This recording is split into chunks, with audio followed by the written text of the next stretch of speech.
Xin kính chào cả nhà, kính chúc mọi người có một ngày bình an. Trân trọng giới thiệu đến quý vị tác phẩm Đừng chết ở Ả Rập Xê Út của tác giả Nghiêm Hương. Bây giờ xin mời quý vị cùng lắng nghe. Tác giả Nghiêm Hương đã gửi đến quý thính giả một đôi dòng. Tôi viết đừng chết ở Ả Rập Xê Út để giải tỏa nỗi ám ảnh về những phận người nô lệ dưới mác đi xuất khẩu lao động mà chính tôi là một nạn nhân kim nhân chứng sống. Cuốn sách này dành tặng cho những chị em đang đứng trước sự lựa chọn đi hay không đi bán sức lao động ở xứ người. Tập sách này gồm có 17 phần. Mở đầu tác giả đã viết như thế này: Cảm ơn Ate Sarah, không có chị tôi đã chẳng thể trở về. Đây là cơn ác mộng hay là cơ may của tôi? Có lẽ cả hai đều đúng. Một chuyến đi xuất phát từ sự thiếu suy nghĩ và thói ảo tưởng phù phiếm đã cho tôi những trải nghiệm suýt phải đánh đổi bằng cả mạng sống. Và dù không mong muốn, nhưng tôi đã có một câu chuyện đáng giá để kể lại cho các bạn. Tôi tin nó không phải là tình huống phổ biến xảy ra với đại đa số những người đã và đang làm nghề giúp việc ở xứ sở nơi mà tôi đã từng làm, hoặc ở bất kỳ quốc gia nào mà bạn đang có ý định đặt chân tới. Khi đặt bút viết những dòng đầu tiên của cuốn sách, tôi chỉ đơn giản muốn ăn mừng sự sống đã quay trở lại và chia sẻ câu chuyện của mình với góc nhìn cá nhân.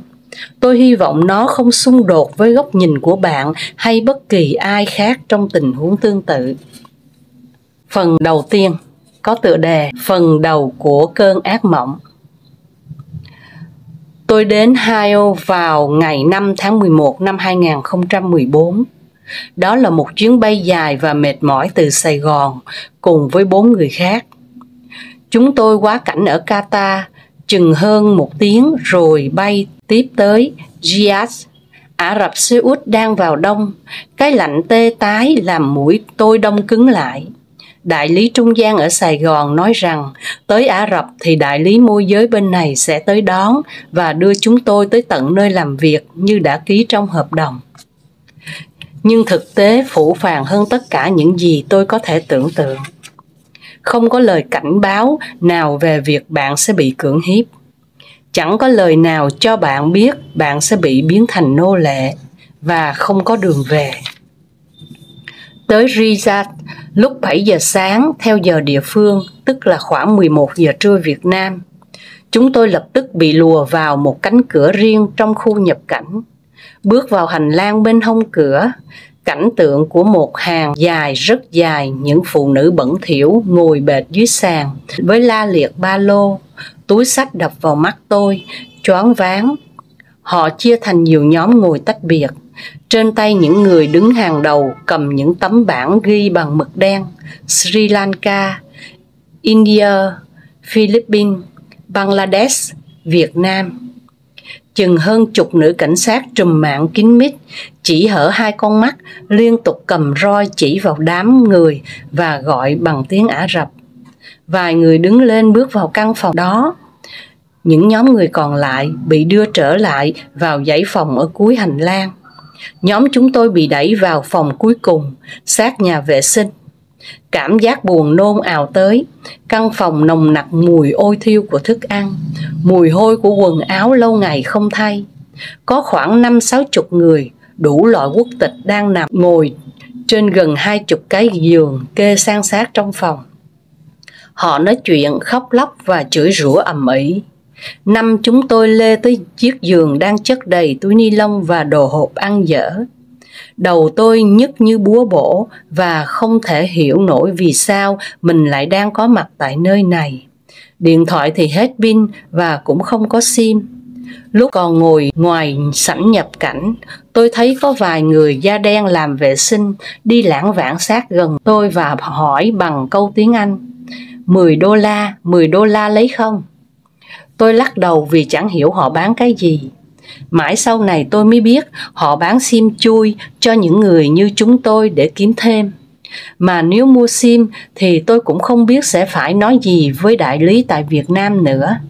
Biết nói gì khi tôi đã hiểu lý do họ đưa chúng tôi tới tận sân bay và đứng đợi cho tới khi chúng tôi làm thủ tục xuất cảnh xong, gọi điện báo là bắt đầu lên máy bay thì họ mới quay về. Đói lả, rét run, chúng tôi túm tụm lại nghe một nhóm người Việt đang xôn xao ở giường bên cạnh. Một phụ nữ mặc chiếc áo lông màu vàng, đi đôi bốt đỏ chói, chửi oan oan vào chiếc điện thoại cục gạch. Tiên sư chúng mày lừa tao sang đây gần 1 tuần rồi mà vẫn chưa ai đón là thế nào? Biết thế này tao ở nhà bán thịt cũng trả xong nợ. Nghe chúng mày dỗ đi kiếm được tiền nhiều lắm mà giờ nằm vật vã ở đây hả? Bảo chúng mày cho về, chúng mày cứ tắt điện thoại không nghe là thế nào? Tao gọi quân khu nhà tao kéo lên phá nát công ty của chúng mày ra bây giờ. Còn định chửi tiếp, nhưng rồi chị ta nhìn vào cục gạch trong tay. Mua sim mới để gọi cho chúng mới chịu nghe mà chúng nó lại tắt luôn rồi này. Tôi hỏi vọng sang, chị ơi chị quê ở đâu? Chị ta nhìn tôi, Bắc Giang. Cả tuần chờ ở cái chuồng lợn này rồi mà chưa ai rước đây nè em mới sanh à? Tôi gật đầu, đầu óc quay cuồng hoang mang. Khoảng gần 10 giờ sáng, chúng tôi được phát đồ ăn, một hộp cơm cà ri và 2 miếng trứng tanh lợm giọng. Tôi bỏ chạy vào nhà vệ sinh, một đống hỗn hợp băng vệ sinh, đờm và giấy đầy lối đi. Mùi nước tiểu xộc lên tận óc, gần như muốn ngất liệm vì tụt huyết áp. Tôi quay trở vào, nằm lăn ra đất và liệm đi. Tiếng còi rít lên làm tôi mở mắt. Người ê ẩm và chưa hiểu chuyện gì thì cô bé đi cùng chuyến bay lay lay tôi. Chị ơi dậy đi, người ta kêu Việt Nam ra xếp hàng kìa. Cầm ba lô lên, tôi theo cô bé bước ra dãy hành lang. Một người phụ nữ to béo tiến đến hỏi, Việt Nam, Việt Nam. Chúng tôi gật, bà ta ngoắc tay chỉ vào căn phòng đầu khu nhà hồi sáng. Tôi thấy một số người đang tiến vào đó, tôi bước vào trước. Căn phòng nhỏ xíu, có 2 người phụ nữ che mạn với chiếc áo choàng đen quét đất. Một người ra hiệu cho tôi cởi áo ra. Tôi hỏi bằng tiếng Anh, cô muốn tôi cởi áo phải không? Lập tức người kia vụt một nhát vào mông tôi và lấy cây gậy thọc ngược áo tôi lên. Quá hốt hoảng, tôi lột hết đồ run lập cập. Họ sờ nắng khắp người tôi rồi ra hiệu mặc quần áo lại. Đi ra ngoài, cứ vậy nhóm Việt Nam được kiểm tra khá nhanh. Chị Bắc Giang lẩm bẩm, kiểm mẹ chúng mày mà kiểm lắm thế, rồi bà cũng có được ai đón đâu. Tôi quay mặt đi không biết còn phải chịu đựng tình trạng khủng khiếp này trong bao lâu nữa. Hóa ra những giây phút ấy lại là những giây phút sung sướng nhất khi tôi đặt chân tới đất nước của vị đèn mơ ước. 30 phút sau, 5 người chúng tôi được gọi đi. Chị Bắc Giang quay lại chuồng lợn để chờ tiếp. Chúng tôi bước đi trong tiếng chửi vang cả hành lang của chị. Không biết số phận chị về sau này có giống như tôi và những người đi cùng hay không. Tôi không dám chắc và không muốn tìm câu trả lời.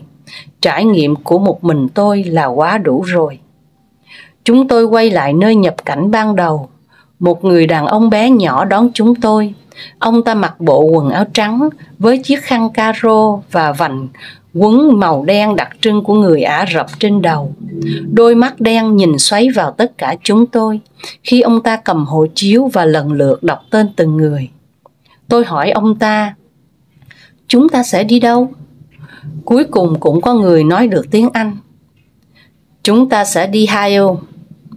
Cách đây 7 tiếng chạy xe. Tôi lại muốn ngất. Tôi đã không ăn gì từ trưa hôm qua khi ra sân bay đến giờ, và tôi còn mắc chứng say xe nữa. Chẳng có sự lựa chọn nào khác. Nhóm 5 người chúng tôi chui vào chiếc xe. 5 người khác đã ngồi sẵn trong đó. Chiếc xe chật ních đồ đạc. Không khí đặc quánh mùi hôi. Tôi chỉ được ngồi ghé lên đùi một phụ nữ nhỏ xíu, đen đúa. Mọi người trên xe nhìn chằm chằm vào tôi không cần che giấu. Cô sang đây làm gì? Một trong 2 cô gái cạnh ghế lái ngoáy cổ lại hỏi tôi. Có lẽ bộ quần áo tôi mặc trên người cùng chiếc khăn lụa hoàng cổ rõ ràng là không thích hợp với hoàn cảnh lúc này. Cô ký hợp đồng sang nấu ăn. Cô gái nhìn tôi không chớp mắt. Nấu ăn? Cháu sang đây là chuyến thứ 2 rồi. Ở bên này chỉ có đi giúp việc nhà chứ làm gì có đi nấu ăn không hả cô? Ở đây cực lắm. Trông cô thế kia không biết có trụ được 1 tuần không á. Đội của cháu về rồi định không sang nữa, nhưng ở nhà không để dành được tiền như đi sang đây, nên cháu lại đi đấy. Cháu bao nhiêu tuổi? Tôi hỏi. Cháu 20. Cháu mới đi 2 năm. Chủ đánh ghê quá nhưng không về được nên chịu. Được cái hết năm đầu không đánh nữa. Lúc về lại cho tiền, cho vàng, nên nghỉ 2 tháng ở nhà cháu lại sang. 5 người chúng tôi cùng im lặng. Tất cả chúng tôi đều đi chuyến đầu. Bé Loan người Bến Tre có đôi mắt buồn thăm thẳm. Em được một đại lý khác ký gửi vào công ty chúng tôi. Em đi để trả nợ cho mẹ, cho chồng cũ. Chị Thanh người Huế làm thơ và hát suốt ngày trong lúc ở trại công ty để đợi đi. 2 người khác tôi không biết tên. Trong đó có một chị khi đi khám sức khỏe bị báo kết quả là giang mai, chữa 6 tháng rồi mới đi được. Những ai ở xa sẽ được công ty thuê phòng trọ hoặc ở tại công ty cho đến lúc đi. Tôi đã thoáng tự hỏi, vì sao công ty lại tốt đến mức đón chúng tôi lên ăn ở, phục vụ tại chỗ 2 tuần trước khi đi? Vì sao giữ hộ khẩu tôi tới lúc chúng tôi đi rồi mới trả lại cho người nhà? Ngay cả cách ký hợp đồng cũng không giống ai. Trước khi ra sân bay 30 phút, chúng tôi mới được gọi riêng vào văn phòng và ký vào những văn bản dày đặc tiếng Ả Rập. Văn bản đó chúng tôi phải lăn tay đủ 10 ngón. Còn một văn bản bằng tiếng Anh và tiếng Việt thì chúng tôi được giữ lại. Dù ký rất vội để ra xe, nhưng tôi cũng kịp đọc những điều khoản chủ chốt. Nó giống như những gì chúng tôi đã được công ty hứa hẹn. Vì vậy tôi bước lên xe. Mọi thứ chỉ là một mớ giấy lộn. Thực tế là tôi đang ngồi trên một chiếc xe chạy lắc lư qua những trảng cát dài bất tận. Thỉnh thoảng một cơn gió thổi thốc vào xe, kéo theo cả đám cát mù mịt. Mặt mũi mồm miệng chúng tôi đầy cát. Tôi nhắm tịt mắt vì say và đầu óc hỗn loạn, không biết những gì đang chờ đợi phía trước. Mặc kệ những hoàn cảnh bi đát cạnh mình đang được mang ra kể lể. Bản thân tôi cũng chẳng khá hơn gì. Ly hôn xong tôi gần như phát điên, không thể cân bằng được. Tôi chỉ muốn đi thật xa để trốn cảm giác đổ vỡ bủa vây. Ngay khi đọc được mẫu quảng cáo xuất khẩu lao động không cần tiền đặt cọc, chẳng tìm hiểu, không một chút đắn đo, tôi gọi điện thoại và đến công ty ngay giữa trưa.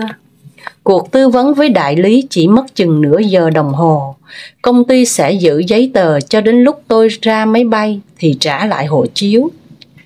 Còn hộ khẩu sẽ thông báo cho người nhà tới lấy sau khi tôi đã sang tới Ả Rập Xê Út. Tôi phải ký một bản cam kết là đền hợp đồng $3.000 nếu bỏ không đi nữa. Lúc đó tôi thấy mình may mắn vì có sẵn hộ chiếu nên được xếp vào danh sách đi ngay sau 20 ngày. Đến tận lúc lên máy bay, tôi mới điện thoại báo tin cho mẹ về việc mình đã trả phòng trọ và 2 năm sau mới trở về. Mẹ tôi không nói gì được về quyết định đột ngột đó của tôi.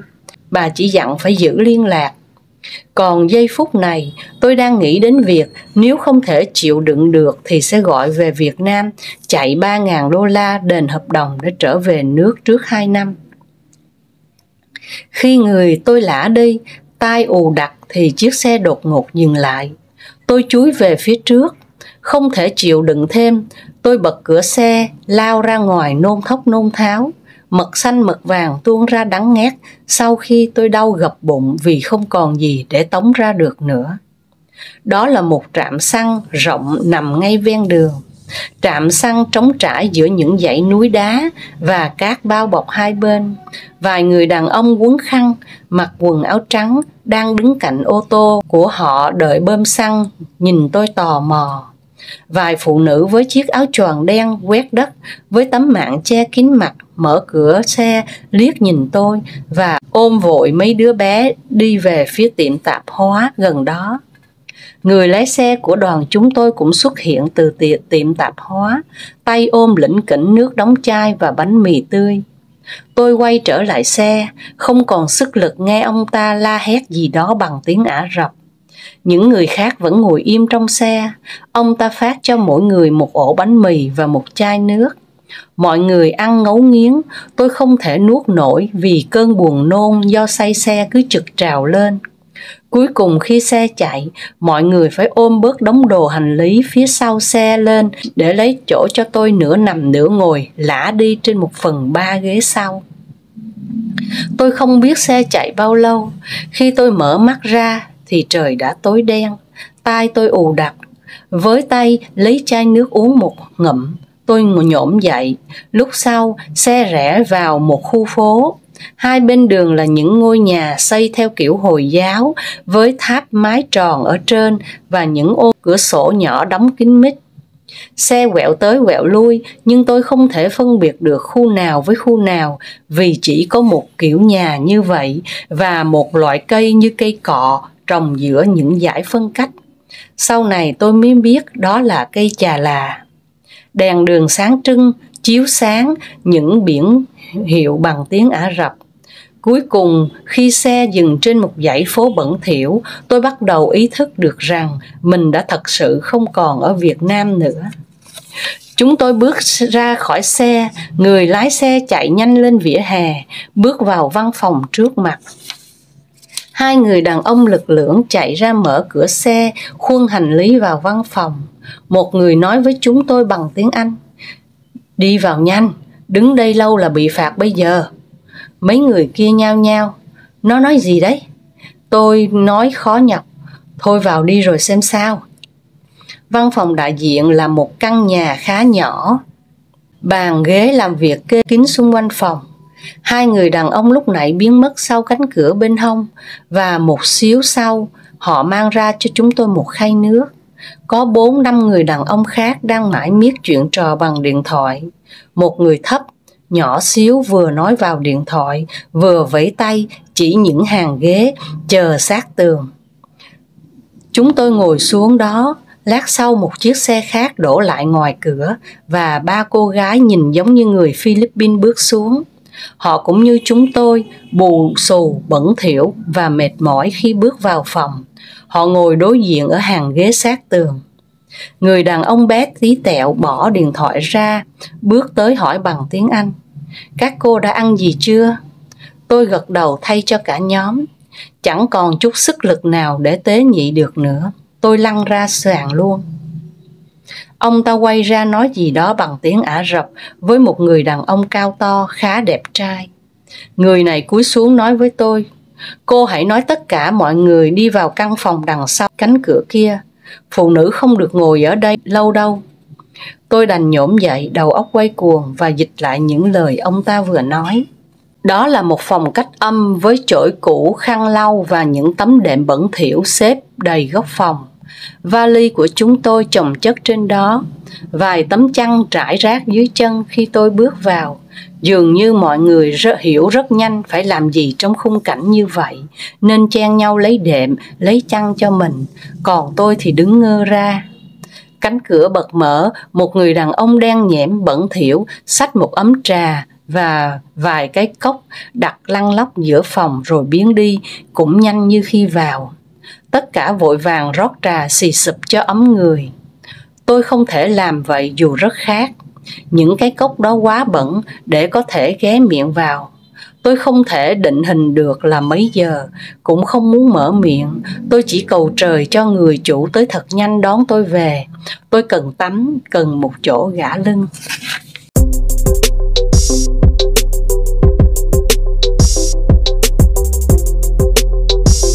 Phần 2 có tựa đề Về với chủ. Khoảng hơn 2 tiếng sau, người đàn ông cao to điển trai kia bước vào. Âm thanh buôn bán chuyện gia đình, nợ nần của những người đàn bà trong phòng bỗng nhiên tắt hẳn. Ông ta bước về góc phòng chỗ tôi đang ngồi co ro và bảo: "Chủ cô đến rồi, cô ra ngoài đi, chúng tôi sẽ cho cô nói chuyện với văn phòng ở Việt Nam trước khi cô về với chủ." Tôi đọc được vẻ tò mò trong đôi mắt đẹp của ông ấy Khi ông ta nói với tôi, im lặng, tôi đi ra ngoài, ngang qua những người còn lại, tôi chào họ. Họ chúc tôi có được người chủ tốt và hỏi tôi có muốn lấy số điện thoại của họ không. Tôi lắc đầu, tôi có số của Loan là đủ rồi. Cuộc điện thoại với đại lý ở Việt Nam không giải quyết được những thắc mắc của tôi. Họ tránh né hầu hết các câu hỏi về công việc và sự đảm bảo sức khỏe cho người lao động, hoặc nếu bất trắc, tôi sẽ liên lạc với họ bằng cách nào ngoài cái Zalo chết tiệt. Đại ý, câu trả lời của họ chỉ là hướng dẫn đánh cắp mật khẩu, wifi của chủ nhà bằng cách nịnh những đứa trẻ, hoặc sẽ cử người ở văn phòng bên này qua kiểm tra tình trạng làm việc của tôi nếu tôi báo về bị ngược đãi. Tự xác định số phận của mình, tôi nhìn ra cửa. Một gia đình gồm ông chồng cao to với bộ quần áo trắng và khăn caro quấn đầu, bà vợ mập mạp với hai đứa bé mũi dãi lòng thòng nhìn tôi không chớp mắt. Sau đó họ nói với người đàn ông bé tí teo kia vài câu và bước về phía tôi cười rạng rỡ. Đi thôi. Ông chồng nói bằng tiếng Anh. Người mang trà khi nãy xách vali cho tôi và tống vào phía sau một cái xe bám đầy bùn đất, trong khi ông chồng mở cửa xe cho vợ cùng hai đứa nhỏ bước lên, rồi quay sang mở cửa xe phía sau cho tôi. Bà vợ quay lại nhìn tôi thêm lần nữa qua tấm khăn che kín mặt, chỉ hở đôi mắt rất to, trong veo. Tôi mỉm cười với bà lắc đầu quay lên. Trong xe bốc lên một thứ mùi của sữa để lâu ngày, chua và tanh. Sàn xe đầy giấy ăn, hai đứa bé người mẹ chúng leo xuống ghế sau chỗ tôi ngồi. Thằng bé lớn hơn, có vẻ là anh, túm tóc tôi giật giật. Con bé con tuy rất xinh, nhưng mặt mũi lem luốc, nhìn tôi chằm chằm rồi khóc váng lên. Mẹ nó vội vàng quay xuống lôi ngược nó lên. Ông chồng ngoáy cổ lại, liếc nhìn tôi. Gặp ánh mắt của vợ, ông ta quay lên rất nhanh, chăm chú lái xe. Các con phố nhộn nhịp dần dần lui lại, hai bên đường chỉ còn những hàng cây như cây cọ lướt nhanh qua ánh đèn cao áp. Những dãy núi đá liên tục hiện ra rồi mất đi. Tụi nhỏ đã ngủ hết, tôi cũng gà gật một khoảng thời gian khá lâu thì xe dừng. Tôi bước ra khỏi xe, rùng mình vì một làn gió vuốt vào vuốt mặt. Trước mặt tôi là con đường khá dài với những ngôi nhà tách biệt có mái vòm tròn nổi lên trên nền trời đen sẫm. Những chiếc xe đậu thành hàng bên ngoài. Nhà chủ tôi đặc biệt hơn một chút vì có một cái cây khá to bên ngoài cổng. Các nhà khác thì không. Núi đá bọc vòng quanh con đường. Một cơn gió mới lạnh hơn kéo theo một đám bụi cát tung mù từ trảng cát bên ngoài dãy núi. Ông chủ ra hiệu cho vợ con và tôi đi vào sau cánh cọc điện đã cuốn hết lên. Một khoảng sân khá rộng và dài hút mắt hiện ra. Phía cuối sân là biệt thự 3 tầng bề thế. Ánh đèn từ hành lang soi rõ những đường nét chạm trổ đặc biệt trưng của đạo hồi trên cửa chính và các ô cửa sổ của ngôi nhà. Phía bên kia sân là một căn nhà phụ cũng khá lớn, sát với cánh cổng thứ hai cạnh cổng chính mà tôi vừa bước vào. Căn nhà có mái vòm tròn đóng kín cửa, không có tí ánh sáng nào lọt tới. Bà vợ mở cửa chính, một hành lang trải thảm xanh chạy suốt chiều dài căn nhà. Một chiếc gương lớn đặt ngay sát tường cạnh cửa. Có một hành lang phụ cách tôi 10 bước chân quẹo về phía tay phải. Mới chỉ nhìn được vậy thì ông chồng mang vali của tôi bước vào. Hai đứa bé mắt nhắm mắt mở theo sau. Bà vợ quay sang nói gì đó bằng tiếng Ả Rập. Ông chồng liếc tôi và gật đầu với vợ. Họ bước tới và bắt đầu kéo khóa vali của tôi. Tôi sửng sốt, lắc đầu và giằng tay ông ta lại. Lập tức bà vợ đạp mạnh vào người tôi, làm tôi ngã sấp xuống. Bà ta hét lên bằng một thứ giọng the thé. Ông chồng nói to ác tiếng bà vợ rằng thủ tục kiểm tra đồ đạc là bắt buộc để đảm bảo tôi không ăn cắp đồ của gia đình họ. Và tôi cần phải biết luật lệ ở đây là không được chạm vào người đàn ông. Hai đứa trẻ vẫn đứng dựa lưng vào tường, thờ ơ nhìn cảnh tượng đó. Tôi ngồi dậy, ứa nước mắt nhìn họ lôi từng món đồ lót của tôi lên xăm soi. Từng gói mì tôm, gói phở của tôi bị họ rút ra nền nhà. Thuốc mang theo cũng bị họ tịch thu mất. May mà vẫn còn sót một vỉ asparagus tôi để trong túi áo khoác từ trước đó. Cuối cùng họ bỏ lại vào vali quần áo và vài cuốn sách tôi mang theo. Bà vợ ra hiệu cho tôi xách vali lên. Đói lả người, tôi run rẩy đi theo bà. Bà ta quẹo vào hành lang phụ mà tôi nhìn thấy, đi qua nhiều cánh cửa tới một phòng khách khá đẹp. Sát phòng khách là một cầu thang uốn vòng với hoa văn trang trí cầu kỳ chạy tích lên cao. Bà ta và tôi lên hết 6 vòng cầu thang. Tôi kịp nhìn mỗi tầng là một hành lang lớn với các căn phòng đóng kín cửa. Không một âm thanh nào chứng tỏ có thêm trong căn nhà mênh mông này. Cuối cùng tới cánh cửa nhỏ trên cùng, bà ta mở cửa bước ra sân thượng. Gió buốt lạnh thốc thẳng vào người tôi. Trên sân là các chảo anten và dây phơi giăng ngang dọc. Ánh sáng từ cuối đường hắt lên đủ để tôi nhìn thấy cuối sân có một căn phòng khá nhỏ. Bà chủ của tôi bước về phía căn phòng đó, mở khóa. Tôi không biết miêu tả thế nào về căn phòng khi bà ta bật đèn lên. Một thứ mùi ẩm mốc xộc lên từ tấm đệm bẩn thỉu nằm giữa phòng. Xung quanh là đủ loại thùng cát tông vất đầy những thứ trông như dễ lâu. Bà ta vừa nói vừa ra hiệu khi lấy một cái túi to từ trong thùng và lôi ra 3 chiếc váy ngủ giày cộm dài quét đất cùng với 3 đôi tất màu đỏ chói. Tôi hiểu đại loại là sẽ phải mặc thứ đồ này khi làm việc. Trùm ngoài quần áo của mình sẽ là đội những cái khăn mà tôi tưởng là dẻ lau vắt trên thành các thùng kia, không được hở tóc ra. Bà ta làm dấu sẽ cắt lương nếu tôi không nghe lời. Tôi gật. Tôi biết mình đang sốt cao và tất cả những gì tôi cần là lăn ra chiếc đệm kia. Bà nhìn tôi một lần nữa bỏ đi xuống. Tôi nhắm chặt mắt, khóc nức nở vì sợ hãi. Tôi tỉnh dậy khi người lạnh run cầm cập trong chiếc áo dài bà chủ mới đưa cho. Tôi lôi thêm 2 tấm chăn dày phía cuối đệm đắp vào, bất chấp mùi hôi khủng khiếp lâu ngày không giặt, co mình nằm lấy hơi ấm. Nước mắt tôi lại tuôn ra. Một lúc sau vì quá khát, tôi lập cập bò ra tính xuống dưới xin nước uống thì cửa sân thượng đã bị khóa. Quay trở vào, tôi nhìn thấy 2 ổ bánh mì, một chai sữa và một chai nước để ngay đầu đệm. Có lẽ bà chủ quay lên mà tôi không biết gì. Tôi cố gắng nhai triệu trạo một ổ bánh mì nhỏ để uống thuốc hạ sốt. Sau đó tôi chìm đi. Tiếng loa ngoài đường làm tôi thức giấc. Trời vẫn tối đen, là tiếng kinh cầu. Tôi bước ra ngoài. Tiếng loa từ cái tháp ngọn nhọn hoắt cao tít ngay phía đầu con đường. Giọng cầu kinh dài lê thê vang vọng khắp nơi. Bước về phía cửa sân thượng, tôi ngạc nhiên khi khóa đã mở từ khi nào. Bước xuống cầu thang, tôi nhón chân đi qua các tầng im ắng.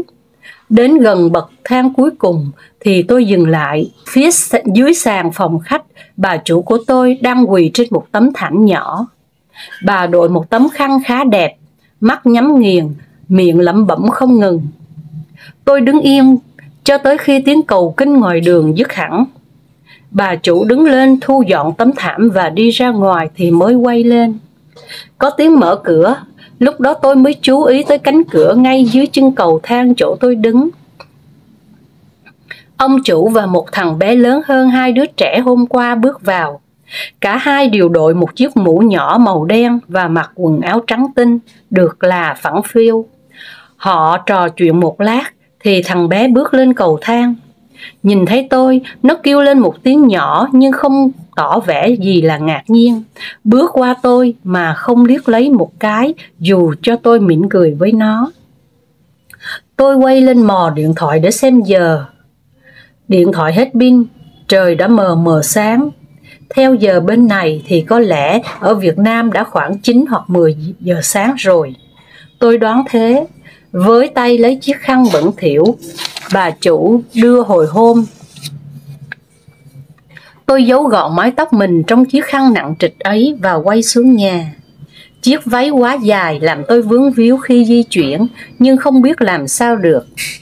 Tôi đi dọc hành lang phụ ra hành lang chính. và nhìn thấy một căn phòng gần cuối hành lang sáng đèn. Tôi nhìn vào, đó là căn bếp. Ông bà chủ đang ngồi bên một khay trà và trò chuyện. Nhìn thấy tôi, bà chủ vẫy vào. Căn bếp có 2 phòng rộng rãi. Bà ta bảo tôi ngồi xuống chiếc ghế bên cạnh. Bà nói một hồi bằng tiếng Ả Rập, rồi đưa mắt về phía chồng. Ông ta dịch lại bằng tiếng Anh rằng hàng ngày tôi sẽ dậy khi tiếng loa báo giờ cầu kinh. Tiếng Anh của ông ta cần thêm tay chân phụ họa, nên tôi cũng hiểu gần hết những gì họ muốn diễn đạt. Sau đó tôi xuống bếp chuẩn bị đồ ăn cho lũ trẻ tới trường. Có 3 đứa, 2 đứa sẽ tới trường và 1 đứa sẽ được gửi ở nhà bà ngoại gần đó. Bà chủ sẽ không để em bé ở nhà vì em chỉ theo cô giúp việc ở nhà bà ngoại. Sau khi họ rời đi, tôi sẽ có thời gian để ăn sáng. Ăn sáng xong tôi sẽ giặt đồ. Ông ta nói bà chủ sẽ hướng dẫn cho tôi. Giặt đồ xong thì lau chùi tất cả các phòng trong nhà. Hôm nay lau tầng 1, ngày mai tầng 2, ngày mốt tầng 3 và luân phiên như thế. Thảm sẽ phải quét bằng tay hàng ngày. Vườn và sân cũng được quét dọn hàng ngày. Khoảng 2 giờ chiều họ sẽ trở về nhà và tôi sẽ chăm sóc lũ nhỏ, còn bà chủ sẽ nấu ăn. Sau này bà sẽ hướng dẫn và tôi sẽ nấu ăn trong lúc họ đi làm. Tóm lại, giờ tôi hiểu công việc xin đi nấu ăn ở Việt Nam đã cua quẹo thành ra như vậy. Tôi gật vì làm gì còn có đường lùi. Bà chủ bước ra và ra hiệu cho tôi đi theo. Tôi bước vào căn phòng thứ 2 trong bếp qua cánh cửa khá rộng. Phòng này chứa vài chiếc tủ lạnh khá lớn và một tủ cấp đông chạy dọc tường.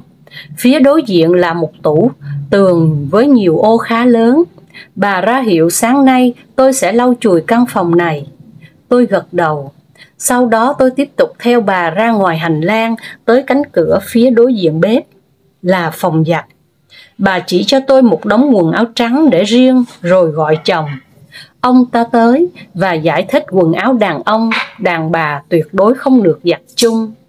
Đồ trắng đi lễ phải giặt giặt riêng. Tôi gật đầu. Quần áo em bé tôi phải giặt bằng tay. Tôi gật. Một đống phân trẻ em trên nền phòng giặt. Bà nói chút nữa tôi dọn vì bọn nhỏ thỉnh thoảng mơ ngủ, nghĩ đây là nhà vệ sinh. Theo như ông chồng dịch lại, tôi lại gật. Không biết phải lắc như thế nào, bỏ về như thế nào. Tiếp đến là 2 nhà vệ sinh liền nhau, khai mù và cáu bẩn. Hôm nay tôi sẽ chà sạch 2 nhà vệ sinh này. Tôi tự hỏi không biết bao nhiêu lâu rồi họ không lau chùi nhà cửa. Bà chủ tiếp tục đi hết hành lang chính, mở cánh cửa cuối hành lang ra, một khu vườn rộng với vài cây lựu, chanh, còn lại trống trơn toàn cỏ dại, sỏi đá và cát. Một vài cái bơm với dây dẫn vắt ngang qua khu vườn. Bà nói tôi hôm nay sẽ dọn sạch cỏ và tưới cây. Tôi cũng gật. Và rồi một đống việc lau chùi khác được giao. Tôi gật. Sau đó bà bấm chuông rồi vào phòng đóng cửa lại. Lũ trẻ đầu bù tóc rối lần lượt xuất hiện. Đứa bé nhất nằm trên vai ông bố, mắt vẫn nhắm nghiền. Ông giới thiệu tên chúng với tôi, nhưng thú thật tôi không thể nhớ nổi vì quá khó để phát âm. Tôi sẽ phải tự đặt biệt danh cho chúng để dễ phân biệt. Khoảng 20 phút sau bà mẹ xuất hiện, tay xách nách mang đủ thứ. Bà phục phịch đi ra cửa trong chiếc áo chỉ choàng dài màu đen, khăn và mạng che kín mặt. Chỉ còn hở đôi mắt trong veo rất đẹp. Bà ra hiệu cho tôi mở tủ giày gần cửa, chọn giày và đi giày cho con bà. Xong xuôi họ kéo nhau ra khỏi nhà và khóa tôi lại bên trong. Tôi quay vào bếp, không có gì để ăn được, chỉ còn lỏng chỏng vài củ cà rốt và sữa trong tủ lạnh. Phở và mì gói của tôi họ cất ở đâu không rõ, khi mà tôi lục tung tất cả các ngăn tủ đồ khô đều không thấy. Quay ngược lên chỗ ngủ của mình, tôi mang bánh mì xuống, cho vào lò quay rồi ăn cùng với chai sữa hôm qua. Uống thuốc xong, tôi bắt đầu đi khắp nhà. Bụi phủ dày khắp mọi nơi, ánh sáng mặt trời len qua các tấm kính, lạnh lẽo, soi lên các lớp bụi chồng lên nhau qua ngày tháng ở tất cả các phòng, các tầng trong nhà. Có khoảng hơn chục căn phòng bừa bộn và bẩn thỉu y chang nhau. Đồ chơi của lũ nhỏ vung vãi khắp nơi, vào căn phòng khách nhỏ cạnh phòng bếp. Tôi quẹt tay lên bàn trà. Ngón tay tôi đen dày bụi, một giọt máu nhỏ xuống mặt kính bàn. Khi tôi cúi xuống, tôi sờ lên mũi mình. Máu bắt đầu nhỏ liên tục rồi ròng ròng chảy xuống áo. Chạy cuốn vào bếp, tôi lấy giấy ăn bịt mũi lại, rồi ngửa mặt lên thở hổn hển. Tôi bị sốc nhiệt. Trời lạnh khủng khiếp. Chỉ cách đấy chưa đầy 48 giờ, tôi vẫn đang ở một nơi nắng ấm tràn đầy. Tôi ước gì ngoài kia là tiếng còi của những dòng xe kẹt bất tận, không phải là sự im lặng nghẹt thở như thế này. Điện thoại không có sim, không mạng, không ai biết tôi ở đâu, đang làm gì. Không muốn bị đạp ngã xuống đất một lần nữa, nên tôi cố đứng lên, bắt đầu công việc của mình. Làm việc có lẽ là cách tốt nhất để tôi không bị hoảng sợ. Các đại lý ở Việt Nam đã vẽ ra viễn cảnh tôi sẽ được trọng dụng như thế nào khi có bằng nấu ăn và biết tiếng Anh. Chui đầu vào rọ cũng không khó lắm khi họ cho xem một loạt hình ảnh đầy thuyết phục về công việc mà tôi sẽ ký kết. Thực tế là những gì vừa trải qua đã khiến tôi gần như tê liệt vì sợ hãi. Chúng tôi bị bỏ rơi ngay từ khi bước chân lên máy bay, và giờ đây dù công việc nhiều như thế nào tôi cũng sẽ chấp nhận, miễn sao đừng có gì nguy hiểm xảy tới. Tôi tìm thấy một chiếc đồng hồ nhỏ trong giỏ đồ chơi của lũ nhỏ. Nó vẫn chạy tốt. Kim đồng hồ chỉ 10 giờ sáng khi tôi bắt đầu dọn tới phòng ngủ của đứa con trai lớn. Phòng chỉ toàn máy chơi game và một đống lộn xộn tóc, quần áo trên nền nhà đầy rác và bụi. Linh tính có người nhìn mình, tôi quay lại. Ông chủ đứng đó từ khi nào, chằm chằm nhìn tôi làm việc. Tôi kêu tại sao không báo trước. Ông ta ngoắt tay tôi, bảo tôi ra phòng khách nói chuyện. Cánh cửa phía dưới chân cầu thang tôi đứng lúc sáng dẫn ra một cái sân khác. Bên hông sân là một phòng khách lớn hơn nhiều so với hai phòng khách trong nhà.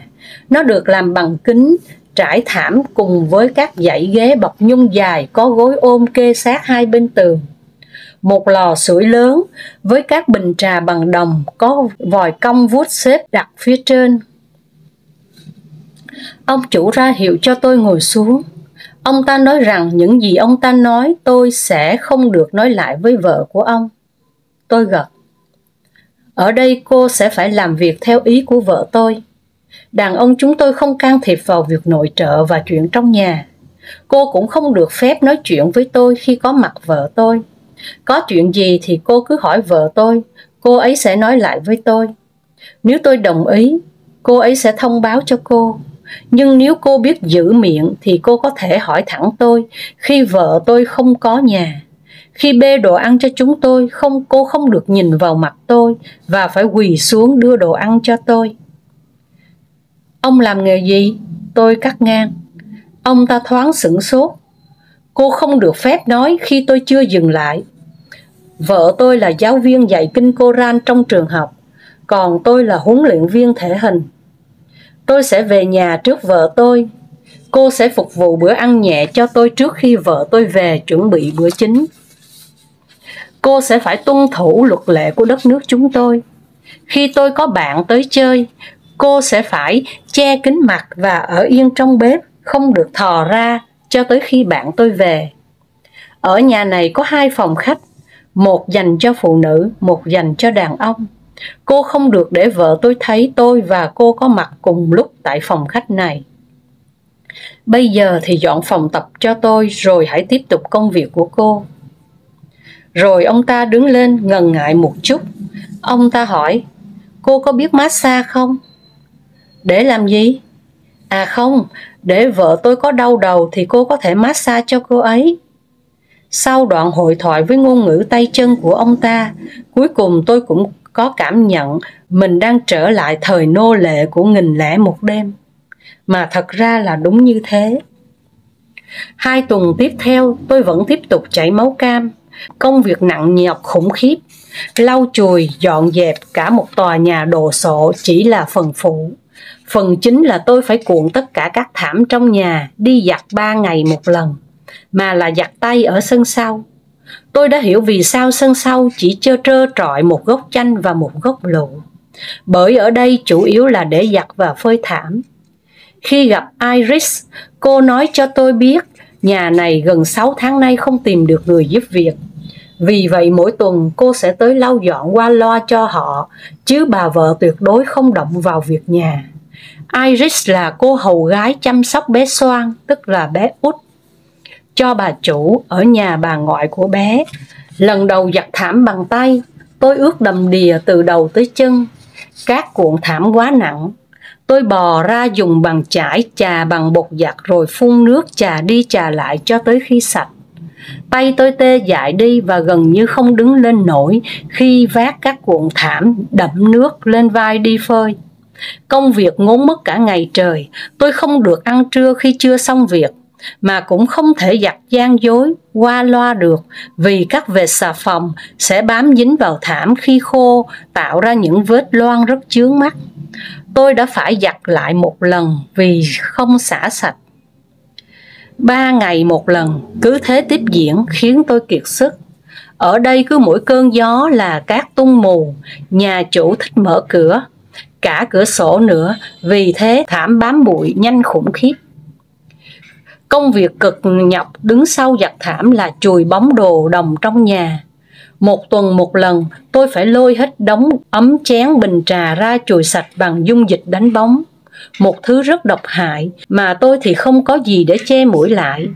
2 bàn tay đen xì khi chà vào đống đồ đồng, rồi giặt đồ trắng cho ông chủ bằng tay. Bà chủ dùng thuốc tẩy và xà phòng đổ vào một cái chậu to, rồi tôi cứ thế mà giặt. Nhiều lúc phơi đồ xong, bàn tay tôi co cứng lại không thể duỗi ra được vì chất tẩy làm cho da co hết vào. Cố duỗi ra là bật máu. Nhiều khi hứng chí, bà chủ lại lôi những cây giả trưng khắp nhà bắt tôi lau từng cái lá một. Các việc khác đang đợi mà nếu tôi không hoàn thành xong thì đừng nói đến chuyện ăn cơm. Tôi chỉ phục dịch bọn trẻ khi chúng đi vệ sinh, rửa ráy, thay đồ nên cũng không là vấn đề. Đến khi lau chùi đống cây kia xong, tôi cũng không còn muốn gì ngoài việc trốn vào nhà vệ sinh nào đó trên tầng và ngồi gục xuống một lúc cho bớt mệt.